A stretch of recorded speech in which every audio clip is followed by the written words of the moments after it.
জামাতের ইসলামের উপর সর্বশেষ জুলুম করে যদি আমরা পার পেয়ে যাই তো আল্লাহ ছাড় দেন কিন্তু ছেড়ে দেন। বলে দিয়েছি যে আমরা সবচেয়ে বড় নির্যাতিত দল, কিন্তু এর মানে এই নয় যে যারে তারে আমরা মামলার আসামি বানাবো না। অন্যান্য দলের যারা করছেন তাদের নেতারা এটা উদ্বেগ প্রকাশ করেছেন এবং বলেছেন যে থানা অথরিটি যেন এগুলা চেক করে মামলাগুলা নেয়। আমরা বলবো না, আপনারাই চেক করে মামলাগুলা দেন। আমাদেরকে যেটা করা হয়েছিল সেটা স্রেফ গ্রাজমূলক ছিল।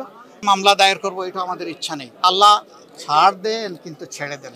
তাদের নেতৃত্ব পরিবর্তন করলে শুধু হবে না, তাদের চিন্তাধারার পরিবর্তন আসতে হবে। আমরা জাতির কাছে আহ্বান জানিয়েছি যে এই ধরনের অপকর্ম কেউ যেন না করে। এটাকে আমরা অপকর্ম বলবো। 10 জন দোষীর সাথে একজন নির্দোষ মানুষকেও যদি ইচ্ছাকৃতভাবে হেরাস করার জন্য আসামি করা হয়, পুরাটাই দোষী আমরা বলবো। আমরা বলেছি এই কাজ কেউ করবে না। আলহামদুলিল্লাহ আমাদের সংগঠনের মামলাগুলো আমরা বলে দিয়েছি যে আমরা সবচেয়ে বড় নির্যাতিত দল, কিন্তু এর মানে এই নয় যে যারে তারে আমরা মামলার আসামি বানাবো। যে সত্যিকারেই মামলার আসামি হওয়া উচিত সে আসামি হবে। আবার হাজার হাজার মামলা দায়ের করবো এটা আমাদের ইচ্ছা নেই। আমাদের ইচ্ছা হচ্ছে একটা মামলাই একজন অপরাধীর শাস্তির জন্য আমরা যথেষ্ট মনে করি, শিক্ষার জন্য যথেষ্ট মনে করি। এই জন্য আমরা ওই রকম ঢালাও মামলাও করব না, আর ঢালাও আসামিও বানাবো না।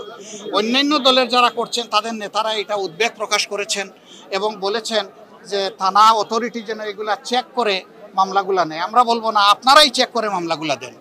থানা কেন চেক করবে? আপনি আপনার বিবেকের ফিল্টারে ওইটাকে চেক করে আউট করে দেন, যেটা সঠিক নয়।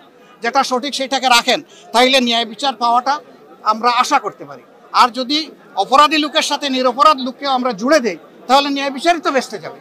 ওই নিরপরাধ লোকটাই যখন বলবে যে আমি সৌদি আরবে ছিলাম অথবা আমার বাবা কবরে আছে, তাকে আসামি বানানো হয়েছে, এরকম যখন ধরা পড়বে গোটা মামলাই কিন্তু ফার্সিক্যাল মামলা হয়ে যাবে। আমরা ওইটা চাই না। তাদের নেতৃত্ব পরিবর্তন করলে শুধু হবে না, তাদের চিন্তাধারার পরিবর্তন আসতে হবে, তাদের আচরণের পরিবর্তন আসতে হবে। তারা এদেশের মানুষ, রাজনীতি করার অধিকার সকলের আছে। আমাদের কেড়ে নেওয়া যেমন অন্যায় ছিল, আমরাও আরেকজনের কেড়ে নেওয়ার অধিকার, এটা আমরা এভাবে বলি না। তবে হ্যাঁ, বহু দেশে আছে গণহত্যা যারা সংগঠন করে এবং প্রমাণিত সত্য, চোখের সামনে চাক্ষুষ সত্য, তাদের বহু দলকে বহু দেশে একদম নিষিদ্ধ করে দেওয়া হয়েছে। সেটা সময়ের পরিক্রমায় দেখা যাবে, এটা আজকেই বললে হবে না। আমাদেরকে যেটা করা হয়েছিল সেটা স্রেফ গ্রাজমূলক ছিল।